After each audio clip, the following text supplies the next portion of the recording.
राष्ट्रवादीमध्ये देखील नाराजी पाहायला मिळते, शिंदे शिवसेनेत देखील नाराजी पाहायला मिळते. काही काही जिल्हाध्यक्ष राजीनामे दिले आणि तुमच्यामध्ये खरं जर बघितलं तर ज्येष्ठ नेते पक्षाध्यक्ष छगन भुजबळांना मंत्रिपद दिलं गेलेलं नाही.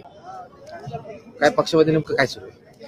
नाराजी कशाची नाराजी असेल? आता 41 आमदार निवडून आलेत राष्ट्रवादी काँग्रेस पक्षाचे, त्यात 8 कॅबिनेट, 1 राज्यमंत्री, त्यामुळे साधारण तारांबळ होणं साहजिक आहे. मला वाटत नाही कुठली नाराजी असेल. आणि तुमच्याच माध्यमातून असं कळतंय की भुजबळ साहेब मंत्रिमंडळात नसल्यामुळे काही ओबीसी बांधव नाराज झाल्याचं चित्र आज दिसलं.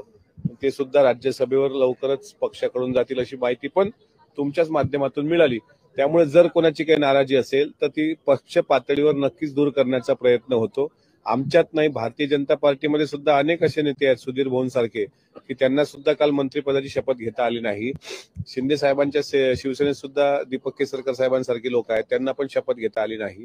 त्याच्यामुळे ह्या नाराजी असणं साहजिक आहे.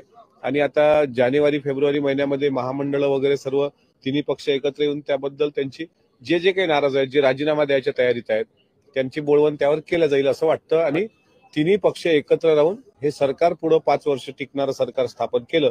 त्यामुळे आता मला असं वाटतं हे नाराजीपेक्षा विदर्भातील शेतकऱ्यांच्या संदर्भातले प्रश्न महत्वाचे आहेत, त्यावर फोकस झालं पाहिजे असं मला वाटतं. बिटकर साहेब, एक जागा खाली ठेवलेली आहे, एक मंत्रीपद, तर नेमकं ते कोणासाठी आहे? जयंत पाटलांसाठी कोणासाठी नेमकं? त्यांचा पण नंबर थांब रे, माझा प्रश्नाचं उत्तर घे, थांब ना. पहिले तुम्ही विचारा ना. माझा प्रश्न असा आहे की एक ते मंत्रिपद जे खाली ठेवलं ते नेमकं कोणासाठी? जयंत पाटलांसाठी की नेमकं कोणासाठी? मागही एक मंत्रिपद त्यांच्यासाठीच खाली ठेवलं होतं. त्यावेळेस त्यांनी फार विचार केला. नंतरच्या काळामध्ये लोकसभेच्या निवडणूक आल्यामध्ये लोकसभेमध्ये मॅन्डेट मिळालं महाविकास आघाडीला. त्यावेळेस त्यांना असं वाटलं की आपल्याला आता तिथं जाण्याची गरज नाही. पण आता अशी परिस्थिती आहे की मला असं वाटतं की एक मंत्रिपद जे खाली ठेवलंय त्याकरता योग्य व्यक्ती योग्य वेळ, हे ते बोललेत ना, लवकरच योग्य निर्णय घेतील.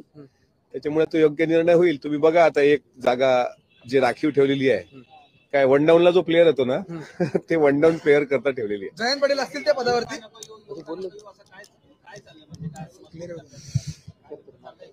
नाही, ते थोडं त्यांना अस्वस्थ होणं साहजिक आहे. पण मला जेवढी माहिती आहे ते नक्की येतील.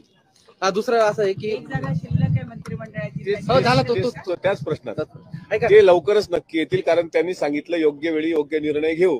आणि मंत्रिमंडळाचा विस्तार झाला, योग्य वेळ झालेली आहे. आता योग्य निर्णय डिसेंबरच्या शेवटपर्यंत होणार. फक्त एकच जागा का खाली ठेवली असेल? शिल्लक एकच जागा का ठेवली असेल?